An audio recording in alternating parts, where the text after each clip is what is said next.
Bonjour à toutes et à tous les gens. J'espère que vous allez bien en ce samedi 4 avril 2026. Soyez bénis les gens. Que Dieu vous couvre de son amour. Je partage une petite vidéo avec vous les gens qui parle de notre bien-aimé. Le fils de notre bien-aimé Marie, paix et salut de Dieu sur eux et sur leur famille. Je soupire un peu parce que bon, je l'ai écouté une fois, donc voilà, je vais la réécouter avec vous une deuxième fois. J'étais en train de me préparer une petite soupe, donc je suis tombé sur la vidéo, donc j'ai écouté en faisant la petite soupe, donc j'étais pas très concentré non plus. Je vous la, comme d'habitude, hein, je commente avec vous comme ça spontanément ce genre de vidéo. Le peu que j'ai encore en mémoire là, on y va les gens. Lui là, lui c'est sans coup de fouet lui, hein, comme le dit le Coran, et sans aucune pitié, avec avec des témoins parmi les croyants, hein, croyantes et croyants, et Dieu dit aucune pitié, d'accord? Parce que ces gens, en fait, ils n'ont aucune pitié pour votre âme. Hein, je te le dis comme ça, tu t'éviteras de dire oui, ouais, il est beau votre Coran tout le temps, la répression. Non, c'est la République qui te fait les poches, pas Dieu. Dieu, il te nourrit depuis les cieux et la terre. D'accord? C'est la République qui te tabasse. D'accord? Hein, les publicains, hein, et les pharisiens. Donc voilà. Donc tu vois, ils amènent ton âme dans les abîmes. Donc Dieu il dit par miséricorde de ma part, d'accord, pour justement épargner la vie, d'accord. Il dit fouettez-les de 100 coups de fouet et n'ayez aucune pitié pour eux. Ces gens qui vous mentent en mon nom, au nom de Dieu, hein, non pas de moi. Qu'il n'y ait pas de confusion. Donc lui, il en fait partie, d'accord. Après, je parle pas du petit chrétien. Hein. Les petits chrétiens, justement, font partie de ceux que Dieu veut préserver. D'accord? En demandant de fouetter de 100 coups de fouet, d'accord, ceux et celles qui parleraient au nom de Dieu et qui amènent les abîmes dans l'enfer, comme nous le dit notre bien-aimé Jésus, paix sur lui et sur sa famille. Et comme le dit Dieu dans le Coran, il les qualifie de criminels. C'est un crime qu'ils commettent. Moi, je lui dis, il n'y a aucune pitié pour eux. Écoutez ce qu'il dit. En même temps, moi, ça, je vais l'écouter une deuxième fois, parce que toujours bien d'écouter 2-3 fois une vidéo, parce que il y a des choses qu'on entend et des choses qu'on n'entend pas. Et en réécoutant, on dit, tiens, ça, je n'avais pas entendu. On va essayer d'être... Bon, ça va vite, hein, toujours avec mes moyens, hein, toujours. Hein. On fait comme on peut. Allez, bismillah. Pourquoi est-ce que moi, je suis sauvé par la mort d'un homme il y a 2000 ans? Il y a Socrate qui est mort il y a 2000 ans, de manière très sainte. Il y a Gandhi, il y a Martin Luther King, il y en a plein qui sont morts. Il y a des saints, des justes, qui sont morts et ça, personne n'a jamais prétendu que ça les avait sauvés. Voilà, qui compare Jésus, lui. Luther Pourquoi est-ce King. que la mort du Christ nous sauve? Alors quand vous demandez ça à des chrétiens, ils n'ont pas beaucoup de réponses en général. Et ils vous disent, bah oui, parce que Jésus était Dieu, il n'était pas seulement homme, mais il était Dieu aussi. Donc il me sauve. Mais non, Jésus, il était Dieu depuis sa naissance.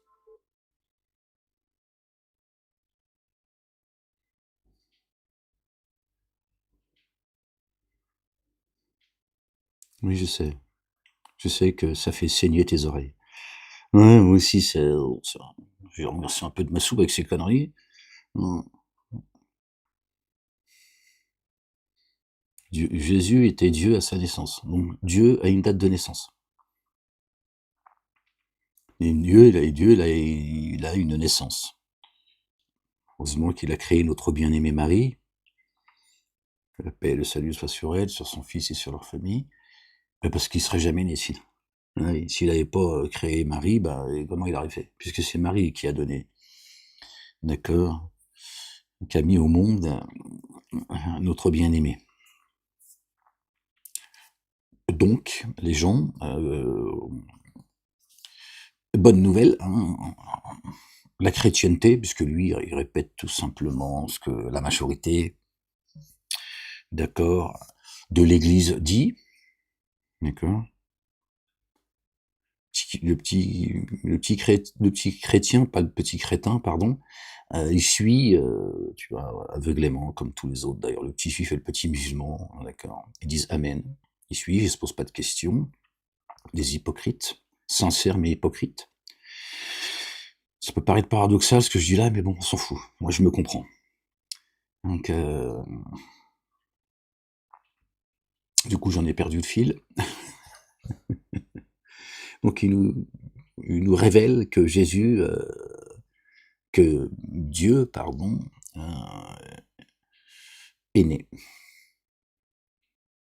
Avant, il n'existait pas. Et quand il est né, on continue les gens. Donc c'est juste, ouais, ça fait mal à la tête. Hein. Mais c'est pas sa naissance, on dit que c'est sa mort et sa résurrection, c'est le moment de sa passion et de sa résurrection qui nous sauve. Alors qu'est-ce que ça veut dire? Comment ça marche? En fait, quand Moïse rencontre Dieu sur le mont Sinaï, il lui dit quel est le chemin vers toi? Qu'est-ce qu'il faut faire? Et Dieu répond, Dieu donne une loi avec des commandements, il donne un seul chemin, une seule loi, parce que Dieu peut pas, il n'est pas de 10 manières différentes, il y a une seule loi. Et il dit voilà, fais ça et tu seras saint comme moi je suis saint. Si tu veux mériter le ciel, si tu veux monter, si tu veux être digne de moi, il y a une loi que tu dois respecter. La Torah. Le problème, c'est que la Torah qui est devenue, pour la société humaine, évidemment, après la Torah reste la Torah, d'accord, pour la société humaine, d'accord, les droits de l'homme, pour ceux qui croient et ceux qui ne croient pas, remplacé par le Talmud. Tu vois ce que ça donne. Pratique, saint Paul dit, personne n'y arrive, tous sont péchés et sont privés de la gloire de Dieu. Personne ne sera justifié devant Dieu par la pratique de la loi parce que c'est trop compliqué. Effectivement, vouloir se hisser à la perfection de Dieu, c'est pas possible aux hommes. On t'a dit balance la loi de Dieu. Hein, c'est trop compliqué. Hein, c'est ce que j'entends. Qu'est-ce qu'on fait? Le Nouveau Testament et Jésus, c'est la proposition d'une deuxième voie. Jésus propose une alliance nouvelle, une alliance éternelle, et il y a un moment clé pour ça, c'est le moment de la scène. Jésus réunit ses apôtres juste avant sa passion, et il prend du pain et du vin, et il dit « Ceci est mon corps et mon sang, et je l'offre pour la multitude ». Ce jour-là, il solennise extrêmement ce moment, il le présente devant son Père, et il demande à Dieu... Il présente le pain, il dit « Ceci est mon corps ». Donc il dit « Je suis votre nourriture ». Le vin, ceci est mon sang, tout ça est parabolique, évidemment. Le pain, voilà. Il dit « Ceci est mon corps ». C'est moi qui vous nourris. C'est ce que dit le Coran. On l'a déjà vu. D'accord? C'est lui qui vient nous expliciter, d'accord, la nourriture que l'on reçoit dans notre demeure. Hein, c'est coranique. D'accord? Et son sang, d'accord, il dit, tous ceux qui croient en moi, d'accord, croient, d'accord, à celui qui m'a été envoyé. Donc, ils sont mon sang, c'est-à-dire ma famille. D'accord?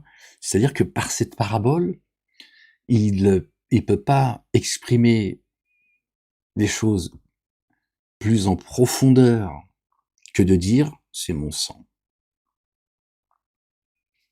D'accord? Ça vous est déjà arrivé, d'accord? Quand vous parlez d'un membre de votre famille, de dire ouais mais ça c'est mon sang. Ça. Voilà.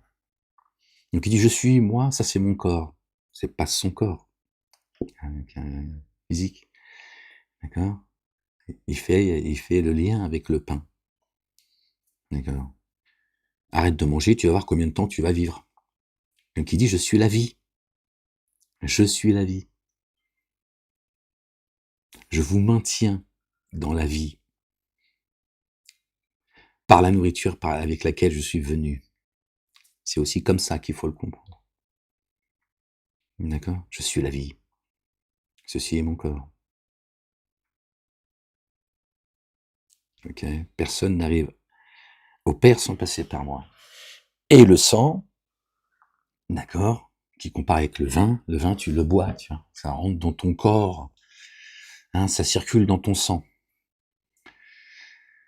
D'accord? Et il dit, vous êtes mon sang, ma famille, ma communauté. Qui a un lien indéfectible entre lui et nous. C'est-à-dire que le Christ Jésus et nous, chacun de nous, on ne fasse plus qu'un. En faisant ça, il s'unit à nous, et donc Dieu regarde le Christ, c'est-à-dire la tête, Jésus, et le corps, nous. Bon, Dieu regarde Dieu. Vous entendez ce crétin? Dieu regarde Dieu.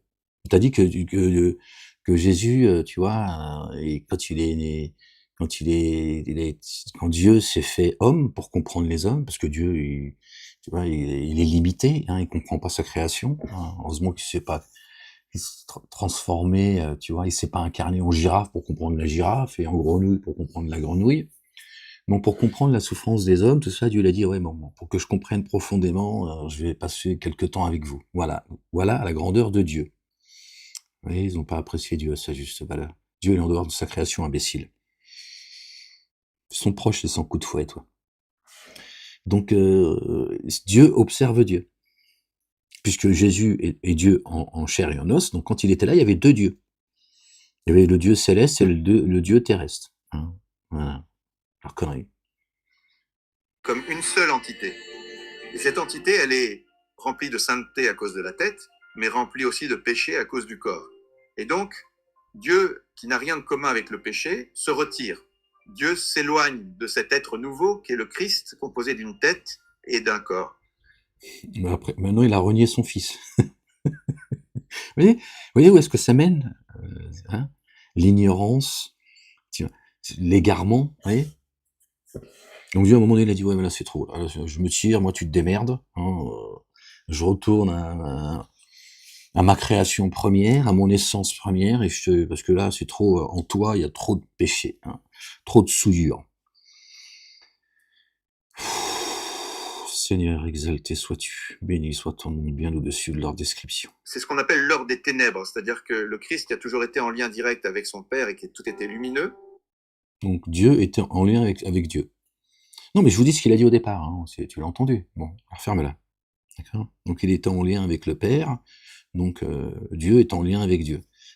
Pourtant, notre bien-aimé a dit, le Père est plus grand que moi. Plus grand que moi. Donc c'est pas lui. Voilà, c'est tout, stop. D'accord. Je suis le chemin. Personne n'arrive au Père sans passer par moi. Là aussi, tu vois bien qu'il n'y a de Dieu que Dieu. Hein, votre Seigneur est mon Seigneur, et mon Seigneur est votre Seigneur. Bon, apparemment, ils sont atteints de surdité, et qu'est-ce que tu veux que je te dise? D'un coup, en prenant ce lien avec nous, il est rempli de nos péchés, et donc Dieu s'éloigne. Et Jésus se retrouve en agonie dans le jardin de Gethsémane, et là, il transpire. Dieu agonise. Dieu, en chair et en os, il agonise. Il est mourant.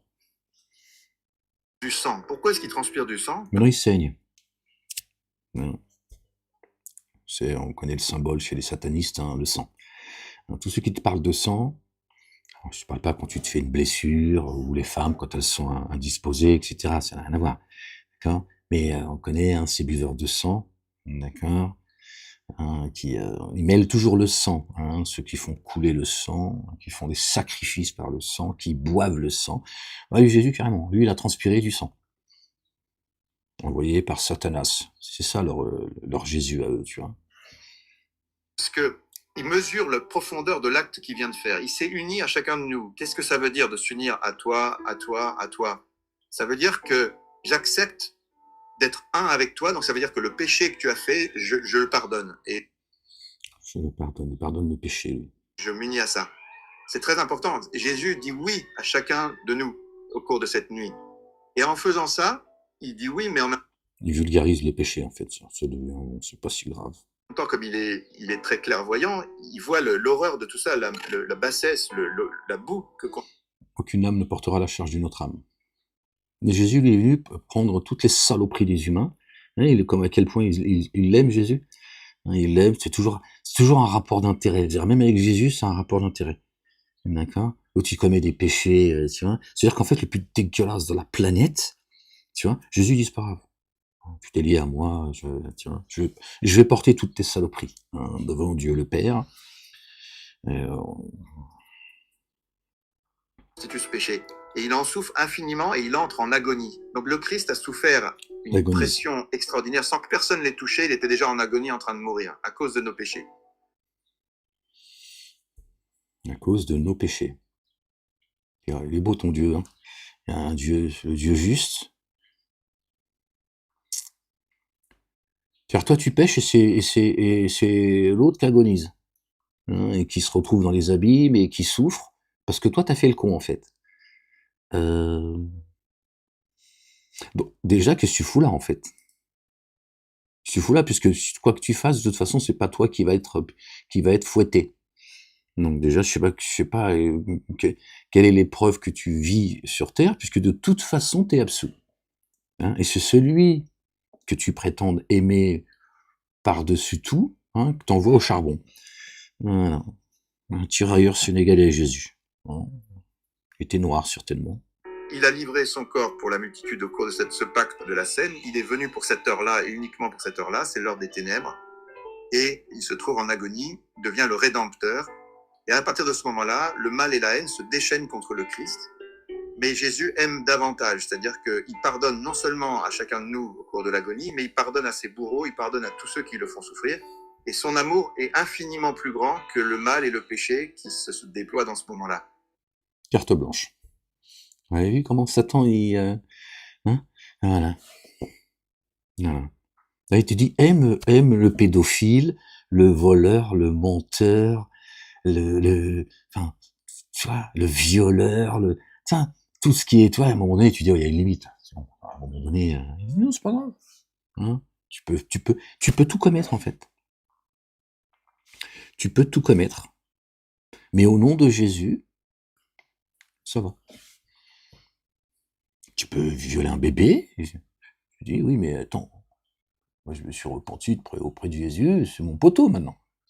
Ah, il dit, ça va. Ah, vous voyez, voilà, comment ils font accepter le mal, en nous disant que Jésus lui-même l'a accepté. Donc Jésus, il est venu pour lui dire, tu vois, vive le mal, hein, vive le vent, vive le vent, vive le vent l'hiver. Non, je sais pas, faut qu'il m'explique. Moi, je suis pour lui, c'est 105 coups de fouet, 150 coups de fouet. J'en rajoute 50 de ma part, hein, de la part de Jésus. C'est une dinguerie. Il t'a dit.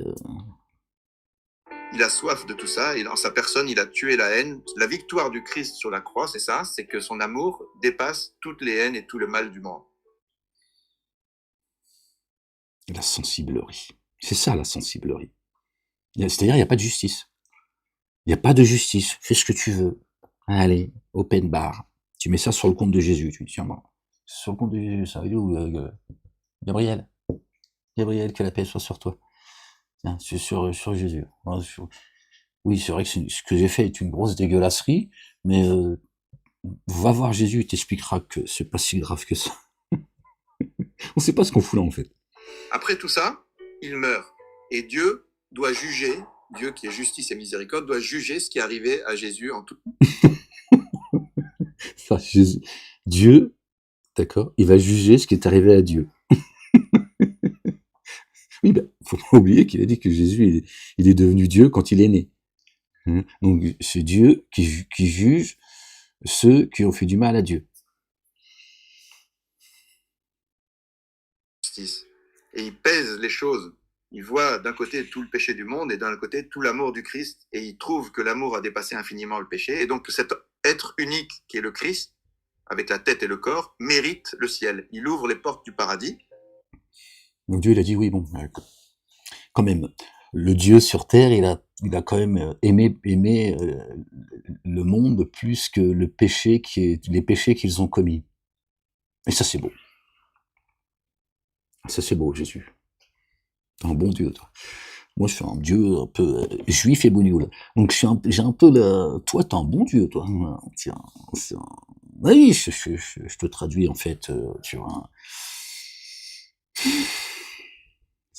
Chez les dingos, en fait. En fait, je sais pas ce qu'il y a dans sa tête à lui, en fait. Je sais pas ce qui se passe, en fait, pour dire autant d'inepties, de Le conneries. Christ, tu ne laisseras pas ton sein voir la corruption, dit le psaume. Donc, il est saint et il monte au ciel et il ouvre les portes du royaume. Dieu l'a exalté, le faisant chef et sauveur, et voilà. Donc, pour aller au ciel, il y a deux méthodes. Vous respectez la loi juive et ça marche, mais personne n'y arrive. La loi juive, on ne sait pas laquelle. C'est pas laquelle. si celle du Talmud, mais il n'y a pas de loi juive dans la Torah, l'Évangile, le Coran et les psaumes. Il n'y a pas de juifs chez Dieu, il n'y a pas de chrétiens, il n'y a pas de musulmans. Classe. Ou alors, vous êtes membre du Christ. C'est ce que demandent les apôtres. Ils disent, par le baptême, on devient membre du Christ. Jésus a proposé une alliance, mais à nous d'y répondre et de l'accepter. Par le baptême, on accepte cette alliance. C'est la seule manière d'être lié au Christ. Et une fois qu'on a accepté cette alliance, on peut se nourrir de cette alliance. Donc le Christ nous demande, dans les textes de l'Écriture se disent, baptisé dans le Christ, vous avez revêtu le Christ. Il est le seul chemin qui mène à Dieu. On est membre du Christ, on est pris sous son manteau. Et par contre, si on ne prend pas ce chemin-là, Saint Paul était confronté à des Juifs qui voulaient continuer à appliquer la loi. Pas de juif. Moïse n'était pas juif, Moïse. Alayhi salam, paix et salut de Dieu sur lui, sur Aaron et sur leur famille. Pas de juif. Dans la Torah, tu ne trouves pas une seule fois le mot juif. D'accord? Mais il mélange le faux et le vrai. Il parle de l'alliance, c'est vrai. Jésus est l'alliance des prophètes. D'accord? Et de ceux qui vont, d'accord? Il est l'époux. Donc il prend Satan, amalgame la vérité avec le faux. Juif, il leur dit, mais attention, c'est moi Paul qui vous le dis, si vous vous faites circoncire, le Christ ne vous sert plus de rien. Vous êtes tenu à l'observance intégrale de la loi, vous avez rompu avec le Christ, donc vous avez deux choix. Soit vous faites la loi, soit vous devenez membre du Christ et vous restez avec lui. Et dans ces cas-là, le Christ a promis deux choses. Il rachète. La circoncision, ça parle du cœur, pas du zizier. Il nous rachète de nos péchés et il nous fait de nous des enfants de Dieu. Lui, il est le fils bien-aimé du Père, et en devenant membre du Christ, on devient nous aussi des enfants bien-aimés de Dieu. Donc, quand les apôtres, on leur dit, mais qu'est-ce qu'il faut faire? Ils répondent, faites-vous baptiser, vous deviendrez membre du Christ, vous êtes plongés dans sa mort et sa résurrection. Et le moment le plus important de la vie chrétienne, après le baptême, c'est la messe, parce qu'à la messe, on vient prendre le corps et le sang du Christ pour être unis à lui. Et le Christ nous avait dit, en vérité, je vous le dis, si vous ne mangez pas la chair du Fils de l'homme, si vous ne buvez pas son sang, vous n'aurez pas la vie en vous. Qui mange ma chair et boit mon sang à la vie éternelle, moi je le ressuscite au dernier jour. Donc ça veut dire que le Christ nous dit, si vous voulez que l'alliance entre vous et moi existe et qu'on soit vraiment unis, c'est le baptême et la messe qui rendent cette union vivante, et vous êtes en moi et vous irez au ciel avec moi. Je suis votre pain, la vie, je vous donne à manger, comme vous devez manger pour vivre sur terre. D'accord. Le vin, c'est l'eau. D'accord. La parole, également, avec ce qu'on a vu tout à l'heure. D'accord. On devient son sang. D'accord. Voilà. C'est pour ça que pour moi, c'est important de parler de ça, parce que ce que le Christ a vécu en tant qu'homme, ça nous concerne directement, parce qu'il a voulu cette union avec nous, et c'est notre responsabilité aujourd'hui, à chaque... Je suis plus près de vous que votre veine jugulaire. Dieu n'a pas besoin de descendre sur terre pour être proche de nous. Je suis plus près de vous que votre veine jugulaire. Dieu n'est pas limité, ni dans le temps, ni dans l'espace. D'accord? Et encore moins venir s'incarner en chair et en os auprès des pécheurs. De lui répondre, dans toute notre vie, vous êtes au début de votre vie, presque, et ben, profitez-en pour bien réfléchir à toutes ces questions, et je peux vous dire, juste, moi c'est un témoignage, c'est juste ça, mais quand on dit oui à Jésus et qu'on le cherche... Non, c'est Dieu qu'il faut chercher, c'est pas Jésus. C'est Dieu qu'il faut chercher. La vie prend une dimension, une allure, une grandeur qu'elle n'avait pas, et la vérité se révèle, si vous voulez. Voilà, donc c'est tout ce que je vous souhaite, mais chacun a son parcours. Et un jour, on avait demandé au cardinal Ratzinger combien il y avait de chemin vers Dieu. Il a répondu autant que d'êtres humains. Autant que d'êtres humains. Combien il y a de chemin? Autant que d'êtres humains. Ratzinger. On fera pas de commentaires. C'est-à-dire que tous ceux qui ont un permis de conduire, d'accord, moto, ce que tu veux, d'accord, chacun son code de la route. Hein, c'est-à-dire, il n'y a plus de feu rouge, il n'y a plus de stop, il n'y a plus rien, plus de sens interdit. Tous les chemins mènent à Rome. Mais, apparemment, ils mènent pas à Dieu, les chemins, mais à Rome. Ah, tiens. Que se passe-t-il à Rome pour qu'on finisse tous à Rome? Je sais pas, tous les chemins mènent à Dieu, c'est ce qu'il prétend lui. Ratzinger, là, je peux quoi. Le finger, chocolat. Il a dit tous les chemins, c'est une dinguerie en fait. Une dinguerie. Voilà. Et il te parle de celui qui est le chemin. Il te dit que Jésus est le chemin, ce qui est vrai, d'accord. Personne n'arrive à Allah subhanahu wa ta'ala, Dieu, le Père, exalté soit-il, béni soit son nom, sans passer par lui. Donc il y a un chemin, il n'y en a pas deux. Il y a un chemin, les gens. Lui, il a dit, on est tous le chemin. Donc Jésus t'oublie. C'est la foire du trône, en fait. Voilà. Et tous les chemins mènent à Rome. Hein, tous boire le sang de Rome, et pas celui de Jésus. Il dit des choses, et il dit tout son contraire avec ce genre de slogan, Il dit des choses, les gens. Il faut juste entendre. Chacun doit trouver son chemin. Et chacun doit trouver son chemin. Ok. Mais je pense qu'en vous tournant vers... Bon, qu'est-ce qu'il est venu faire quoi, Jésus, alors? Se faire fouetter, prendre tes saloperies et repartir. Vous ne vous tromperez pas.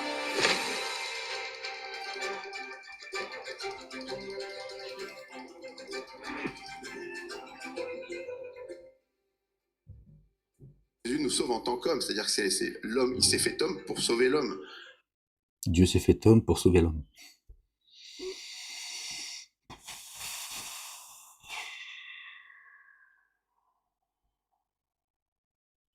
Apparemment, c'est l'homme qui l'a tué. Il assume l'humanité, il s'est uni en tant qu'homme à tous les hommes, et c'est cet être-là qui est le Christ, composé d'une tête et de membres, qui est sauvé, qui mérite le ciel et qui nous conduit au paradis. C'est pas parce qu'il est Dieu qui sauve les hommes. C'est les pères de l'Église disaient que ne peut être sauvé que ce qui est assumé. Mais le jugement à celui qui a beaucoup reçu, il sera beaucoup demandé. Enfin, c'est-à-dire qu'il y a un jugement juste qui sera exercé par rapport à chaque situation. Et au contraire, quand on dit que c'est comment dire, partir de... Oui, ils bégayent, ils savent plus quel chemin prendre, en fait. C'est de la philosophie spirituelle. En les écoutant, à un moment donné, tu sais plus où se trouve le chemin. Ça, c'est sûr. La rédemption, c'est un des moteurs les plus... Dieu, il s'est incarné en homme pour que les hommes le tuent. Ils l'ont crucifié. D'accord. Et c'est la mort de Jésus qui a sauvé l'humanité. C'est-à-dire que la vie, c'est la mort. Voilà ce qu'ils portent autour de leur cou, ceux qui ont une croix avec accroché Jésus. Je parle de ceux qui ont Jésus accroché à la croix. On leur fait porter la mort. Pourtant, il a dit, je suis la vie. Mais ils ont dit non, c'est la mort. Mais ils te disent non, c'est la mort. Mais c'est parce qu'il est mort qu'il a sauvé la grenouille. Plus important, sinon le plus important dans l'histoire de l'humanité. Regarde, ce qui est important pour les personnes, c'est à la fin d'arriver à la vie, une vie capable de donner sa vie par amour pour les autres. Ouais, bah, je donnerai pas la mienne pour la tienne. Hein. Je te dis tout de suite, je donnerai pas ma vie pour sauver tes conneries. D'accord ? Tu restes avec tes conneries. Hein. Gloire et pureté à toi, Seigneur, exalté sois-tu. On est chez les dingos, les gens. Vous avez vu, sa philosophe, ça dit tout et son contraire, tout et n'importe quoi. Et ils nous disent que Jésus est devenu Dieu, d'accord, à sa naissance. Quand il est né, c'est Dieu qui est né sur terre. Pour nous dire ensuite, d'accord, que Dieu va juger ceux qui ont fait du mal à Dieu.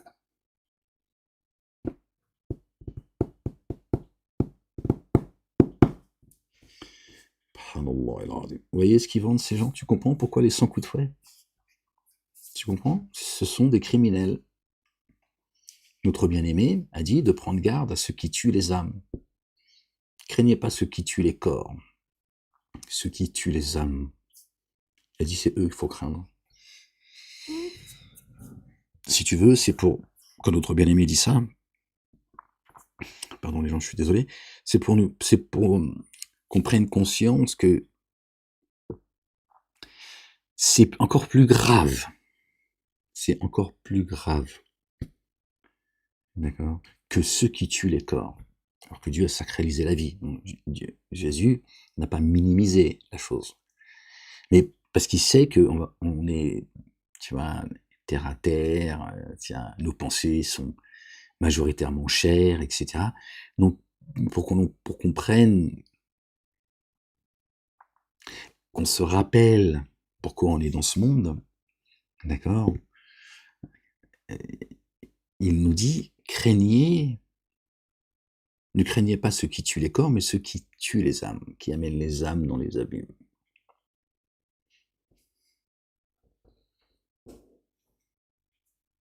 Dis cela, faut les craindre plus que ceux qui tuent les corps. Quelqu'un qui va tuer injustement, peu importe la raison, d'accord? Jésus ne dit pas que c'est pas grave. Il dit: «Il y a plus grave encore, beaucoup plus grave que cela». Alors que enlever la vie, c'est compliqué pour toi, hein, devant Dieu l'Éternel. C'est lui qui donne la vie et c'est lui qui la reprend. Mais il dit, il y en a, ils commettent pire encore que cela. Ce sont ceux qui tuent vos âmes. Dieu, dans le Coran, en parle. Parle de ceux qui tuent injustement les âmes et qui commettent la corruption. C'est lié.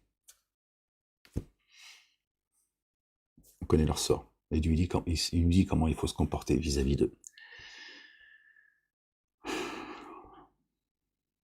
Mais lui, il te dit que bon, les hommes, ils ont tué Jésus, mais que c'est pas si grave que ça, hein, et que Jésus l'a donné sa vie pour sauver la tienne. Donc l'important d'aller crever pour les autres. Tout pour t'emmener sur le champ de bataille, en fait. Je dis, vas-y, va là-bas, c'est là-bas le jour de gloire. Vas-y, vas-y, c'est là la gloire de Jésus. Hein. Va mourir pour tes maîtres. Ton royaume, non, il n'est pas dans les cieux, ton royaume, il est là, en direction de la terre promise. Va, ou de la Carba, ça dépend de tes origines. Hein. Tout ce qu'il dit, en fait, il faut accepter le mal. Tous les chemins mènent à Rome. Le royaume des cieux, apparemment, il est à Rome. Tu peux semer la pagaille sur terre. C'est pas grave, c'est sur le compte de Jésus, parce que Jésus, il est gentil, il est bon, il est généreux. Une dinguerie, en fait. Une dinguerie. Et Jésus, il est venu prendre des coups, il est venu se faire cracher dessus, hein, se faire humilier, et puis après, Dieu a dit: «Oh non, c'est trop, moi je m'écarte de toi, je pensais pas que c'était aussi sale sur terre». Dieu, il découvre le monde. Il a créé les cieux et la terre, ce qui est entre les deux et en terre, mais apparemment, selon eux, il y a des manquements. Dieu, il fallait qu'il aille voir ce qui se passe chez les humains. Puis là, il a déchanté, il a dit: bon, Jésus, je remonte là-haut. Dieu, il n'a pas élevé Jésus, il s'est élevé tout seul. Il a dit: moi, je me tire, démerde-toi avec les humains. On est chez les dingos. Ils te font accepter tout, c'est-à-dire que même le plus gros salopard, quoi qu'il t'ait fait, qu'il ait fait à ta famille, qu'il ait fait à ta nation, qu'il ait fait aux gens, machin, c'est pas grave, vas-y, c'est bon, vas-y, efface l'ardoise, c'est bon. Il est revenu à Jésus. Et ça y est, il a trouvé le chemin. Par contre, là, le chemin, il est là. Il faut revenir à Jésus, quand même. Il te dit que tous les chemins mènent à Dieu, mais quand même, hein, si tu veux la rédemption, il faut quand même revenir à Jésus. Hein, tu vois, même dans leur mensonge, tu vois, leur mensonge illimité. Parce que là, il te dit, bon, faut en revenir quand même à Jésus. Sinon, Pedro, c'est pas sûr que lui puisse porter tes péchés. Mamadou et Mohamed, où ils sont d'ailleurs? Bah, ils ont pas envie d'écouter tes conneries. Je préfère aller à la piscine, voir s'ils peuvent marcher sur l'eau. Ils testent, tu vois. C'est, alors j'ai été voir quelques commentaires. n'ai pas les commentaires en général. Pas le temps de... Mais là, je me suis dit, bon, tiens, ça serait intéressant de voir. J'en ai lu juste quelques-uns, parce que je me suis dit, bon, c'est bon. Merci pour tout, merci, merci Jésus. Marie, José Pérec, tout ça, c'est juste délirant, en fait. Les gens, je sais pas ce qu'ils ont compris, en fait. C'est-à-dire, si on enlève le discernement, tu vois. Si moi j'écoutais sans mon discernement, tu vois. Je comprends rien, en fait. Je me dis, mais qu'est-ce qu'il raconte, en fait? Qu'est-ce que tu racontes? Qu'est-ce que tu racontes, en fait? Comment il y a des gens, ils te disent, ouais, génial, merci beaucoup, sois béni, tout ça. Qu'est-ce que tu as compris de ce qu'il a dit, en fait? Qu'est-ce que tu as compris? Que Jésus, il est Dieu sur terre et en os? En chair et en os? D'accord? Et que Dieu lui-même, d'accord? Il se plaint et il va juger ceux qu'on fait mal, qu'on fait du mal à Dieu, qui est en chair et en os. Alors, tu vas me dire quoi? Qui sait que Dieu, comme il est capable de tout, parce que ça c'est quand ça vous arrange en fait. Oui, mais Dieu il est capable de tout, il est capable d'être autant dans les cieux que sur terre. Et c'est vrai que tu vas nous raconter. C'est ça ton explication, parce que j'en vois pas d'autres en fait. Déjà, il y en a pas du tout, mais il peut pas y avoir une autre explication que celle-ci dans ta connerie. Parce que moi, je me mets à ta place. Donc tu me dis que Dieu finalement, il sait aussi, tiens. Donc Dieu, depuis les cieux, tu vois, il voit pas ce qui se passe en fait. Il a besoin de vivre tes émotions. C'est-à-dire que Dieu, il sonde ton cœur et tes reins, mais il peut pas, tu vois, ressentir profondément ce que toi, tes angoisses, tes peurs, tes inquiétudes.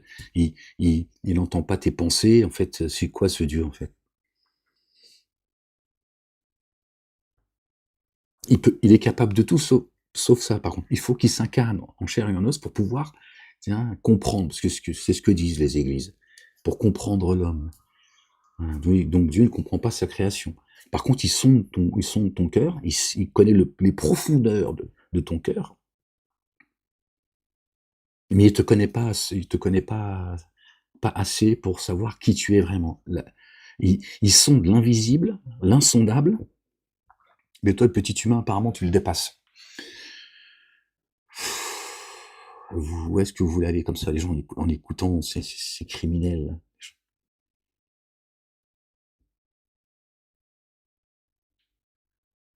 Ils insultent Dieu. Ils insultent Dieu, ils ont aucune pudeur devant Dieu.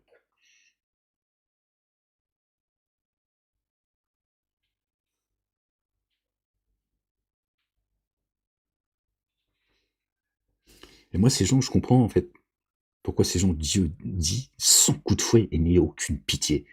Moi, à chaque fois, ce qui me vient à l'esprit, quand j'entends ces gens qui parlent à la place de Dieu comme ça, j'ai juste une envie de dire, mais t'es qui toi en fait? T'es venu avec quelle autorité? Qui t'a permis de parler au nom de Dieu? Comme c'est tout cela là qui te persécute, qui pense à ta place, qui parle à ta place, qui décide à ta place. Tu vois, rien qu'à ce niveau-là, déjà, c'est insupportable. Qui vous êtes les uns les autres pour penser à la place des autres? Prétendre savoir ce qu'il y a dans ta tête, c'est insupportable. Eux, carrément, à la place de Dieu. Insupportable. Ces égareurs, ce sont des criminels. Pour ça, Dieu dit, ils porteront une partie de la charge de ceux qu'ils ont égarés, et la leur. Tu vois, la leur, et la part qui a permis d'égarer ceux qui se sont laissés s'égarer.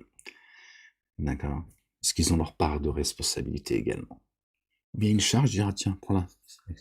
Toi qui m'as égaré, tiens, prends cette part. Ils portent une lourde charge, une lourde responsabilité. Aucune âme ne portera au-dessus de ce qu'elle peut porter, et aucune âme ne portera la charge d'une autre âme. Aucune âme. Jésus n'a pas d'âme? Pourquoi lui va porter ta charge? Je lui dis aucune âme ne portera la charge d'une autre âme. Je vous ai rendu responsable entièrement de votre destinée. Entièrement de ta destinée. D'accord. Donc ta destinée, d'accord, la tienne, tu vas la porter. Et celui qui t'a égaré, il va porter la charge qui t'a, toi, dérouté dans ta destinée. Mais ta destinée, c'est la tienne. Tu pouvais lui dire non. Tu gardes tes conneries, j'en veux pas. Ça, c'est ta destinée, c'est pas la sienne. Lui va porter une partie de ta charge, de ton fardeau, celle qui t'a, tu vois, poussé vers l'égarement, et sa propre charge à lui. Sinon, qu'est-ce qu'on fout là en fait? Toujours là, c'est toujours, soit c'est la faute des autres, ou soit c'est, tu vois, c'est l'autre qui doit payer à ta place ce que toi, t'es juste une pauvre petite victime. Mmh.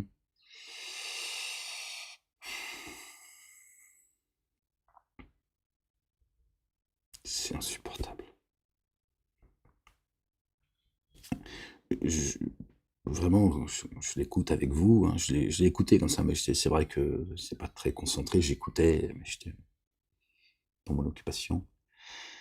Mais même en écoutant avec vous, j'ai du mal à me concentrer vraiment. Ça me, moi je leur mettrais des baffes ceux-là, mais non, ils sont juste insupportables. Juste insupportables en fait. Ces gens qui viennent comme ça, et qui, sans aucun discernement, sans aucune autorité, sans aucun savoir, et ils sont là, ils te disent tout et n'importe quoi. C'est des boutiquiers, c'est des escrocs, c'est des criminels, des égareurs. Pardon Léon, je suis désolé. Gloire et pureté à toi, Seigneur éternel, mon Dieu, sont insupportables. Bismillahirrahmanirrahim. Gloire et pureté à toi, Seigneur éternel, mon Dieu. Je ne supporte plus, j'ai vraiment du mal à écouter les uns et les autres, je suis arrivé au bout, je crois. C'est... Vraiment, j'ai un ressenti profond, tu vois. Je supporte plus tous ces escrocs. Je parle pas de gens, des pêcheurs. Je suis un pêcheur. Je parle pas des gens qui pêchent, tu vois. Je sais qu'il y a en vous quelques faiblesses. On a tous nos manquements. C'est pas de ça dont je parle. D'accord? Mais ces escrocs profonds, tu vois. Quels que soient ces escrocs, qu'ils soient dans le monde politique, etc., dissidents, religieux, je les supporte plus, en fait. Parce qu'ils savent ce qu'ils font. Tout ça est prémédité. Ils préméditent tout ça, ils savent au fond de qui ils sont. Ceux-là sont insupportables. Ils profitent de la faiblesse, d'accord, de ceux qui sont perdus, qui cherchent, tu vois, bon, à moitié malheureusement, parce que cherchez, vous trouverez. Bon après, voilà, il y en a, ils sont dans le cheminement, tu vois. Moi, je leur jette pas la pierre, hein. Je jette la pierre à personne. En tout cas, je parle de ceux qui cherchent, pas de ces dénégateurs, ces associateurs, ces boutiquiers, tu vois. Je ne les supporte plus. Je ne les supporte plus. Et croyez-moi, vous êtes loin de savoir qui sont les uns et les autres. Vous seriez très surpris. La surprise, elle arrive. Je vous dis bien, les uns et les autres. Ceux qui prétendent, tu vois,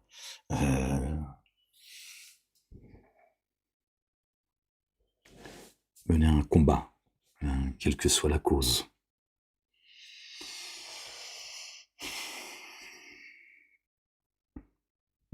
Bon, les gens, je vous laisse. Parce que c'est... bon, mais en tout cas, maintenant, vous savez que Dieu, comme nous, il a une date de naissance. Ils nous l'ont pas donné, hein, évidemment. Alors, on va bien savoir, moi, je veux savoir que je fête la naissance de Dieu, après avoir fêté la naissance du prophète Mohammed, hein, la naissance de Dieu. Pourquoi pas celle de Satan aussi, hein. Alors, allons-y, tous les chemins mènent à Rome. Fêtons l'anniversaire à tout le monde. Après tout, nous sommes tous une famille. Dieu, Jésus, Satan, Zobida, tous un gâteau d'anniversaire.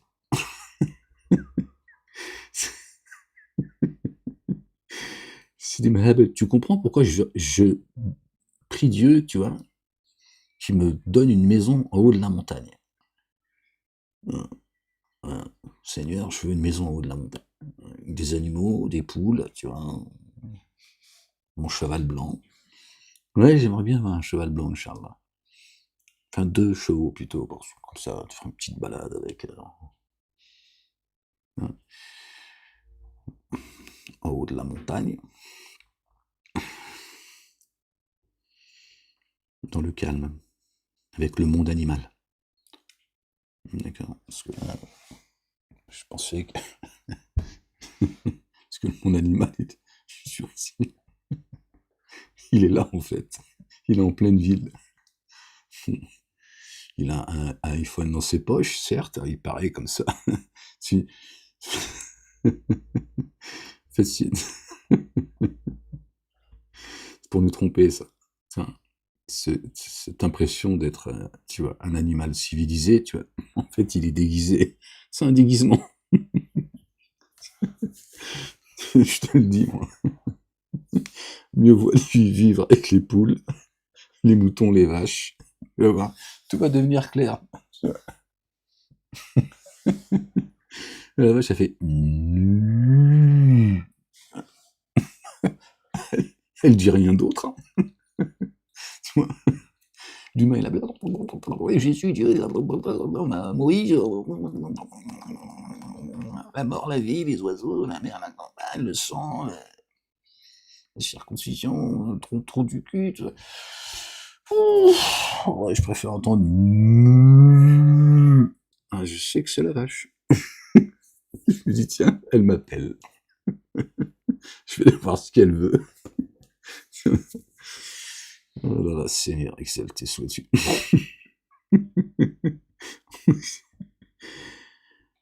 Gloire et pureté à toi, Seigneur éternel, mon Dieu. Seigneur éternel, mon Dieu. Les gens, prenez soin de vous, que Dieu vous bénisse. Et je vous dis, moi je vous balance la vidéo. Et je vous dis, à très bientôt, si Dieu le veut. Prenez soin de vous et aimez-vous les uns les autres. Peace.